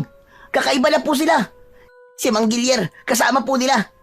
At siya nag-uutos sa mga kampo ng dilim. Oo, dahil siya man ay kauri nila. Si Gilier ang halimbawa ng patay na nabuhay at bumalik sa dati ang pagkatao. Pero kung hindi naman sila mapapatay gamit ang punyal, ano po ang dapat namin gawin, Lola? Kailangan magpahabol kayo sa mga amalanhig. Ano? Magpahabol kami? Oo, apo, ganun ka. Dapat sila sumunod sa inyo. At dalhin nyo sila sa lugar na may tubig. Sa ilog? Tama ka. Siguro naman ay tanda mo pa rin ang ilog na pinaliliguan mo noon. Alam ko po yun, Lola. Magpahabol kayo hanggang sa ilog. Dapat sumunod sila sa inyo. Kapag nabasa ng tubig ang mga amalanhig, magiging mabagal ang kanilang pagkilos. At kung aabutin sila ng pagsapit ng umaga, yun na ang kanilang magiging wakas. Ang sikat ng araw ang papatay sa kanila. Naiintindihan niyo ba ang ibig ko sabihin? Opo, Lola Rubina. Sige na, lumabas na kayo. Magpahabol kayo sa mga amalanhig hanggang doon sa ilog. Kaya hindi na kami naghintay ng oras. Lumabas kagad kami ni Tatoy at mabilis na tumakbo. Nakita namin na nagmamadali rin na nakasunod sa amin ang mga amalanig. Nauna si Tatoy at nakasunod lamang ako. Siya ang nakakaalam ng daan papuntang ilog. Subalit habang tumatakbo kami, ay nakita ko ang isang anino sa hindi kalayuan. Nang malapit na kami, ay nakilala ko kung sino yon. Walang iba kundi si Mina. Naroon si Mina. Saglit kaming huminto ni Tatoy. Mina, bakit ka nandito? Gusto ko makatulong sa inyo. Tutulungan mo kami? Alam mo ba sinasabi mo, Mina? Mapanganib ang mga amalanig na sumusunod sa amin. Hindi sila basta napapatay ng aming dalang armas. Kaya nga, may dala rin akong panlaban sa kanila. Teka, dala mo yung pambomba ng mga pananim ah. Oo, tama ka. Ito ang ginagamit ng tatay ko nung nabubuhay pa siya na pang-spray sa kanyang mga pananim na palay. May laman itong tubig na hinaluan ko ng dinikdik na bawang at asin. Alam kong mangyayari to. Ang muling pagbangon ng mga patay na aswang ngayong undas. Kaya inihanda ko ito. Pero kailangan ko pa rin ng tulong nyo para mapuksa natin ang mga malanig na hindi kaya ng sandata nyo. Sa mabilis na paliwanag ay kinausap kami ni Mina. Itataya namin ang aming sarili para lumapit sa amin ang mga amalanig kapag naipon na sila at nakapaligid na sa amin. Saka siya magpapakita para gamitin ang laman ng pambomba laban sa mga kampon ng dilim. Kaya yun ang aming ginawa. Mabilis na nagkubli si Mina at kami naman ni Tatoy ay naiwan at nagtalikuran. Hinintay naming makalapit sa amin ang mga bangkay na nabuhay at pinalibutan kami. Nang nakapalibot na sila sa amin ni Tatoy, ay lumabas sa kanyang pinagtataguan si Mina at agad na ginamit ang sprayer. Diniligan niya ang mga amalanig. Hindi magkamayaw ang mga ito. Sa bawat patak ng tubig ay sumisigaw ang mga ito. Kasama na roon si Manggilier na nabasa na ng tubig mula sa pangbomba ni Mina. Umusok ang kanilang mga katawan. Hindi nila kinaya ang epekto ng dinurog na bawang at tubig na may asin. Patuloy sa pag-usok ang katawan ng mga amalanig hanggang sa unti-unting mabuwal ang mga ito at ganap na naagnas ang kanilang mga katawan. Wala na silang nagawa pa, lalo na't nasundan yun ng pagtilaok ng manok na hudyat ng pagbubukan liwayway. Kaya naman, wala nang kawala pa ang mga nabuhay na bangkay ng mga aswang. Hanggang sa natunaw ang mga ito, ganap nang natuldukan ang lagim na inihahatid nila sa Barrio Noches.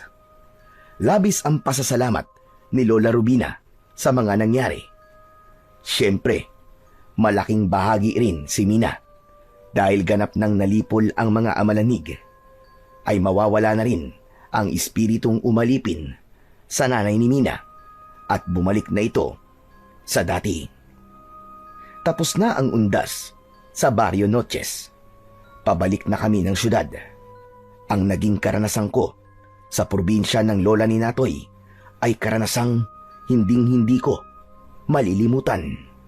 Nagbigay ito sa akin ng kakaibang adventure. May excitement, may kilabot, at syempre, may kasama ring kilig dahil kay Mina. Isang kakaibang karanasang bumuo ng aking pagkatao at lalong nagpasolid ng pagiging magkaibigan namin ni Tatoy. Totoong puno ng hiwaga ang buhay ng tao. Punong-puno ng iba't ibang pakikipagsapalaran.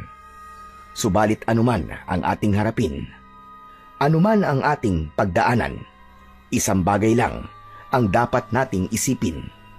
Lahat ito ay bahagi ng ating karanasan na susubok sa ating tibay, katatagan at pagiging tunay na kaibigan.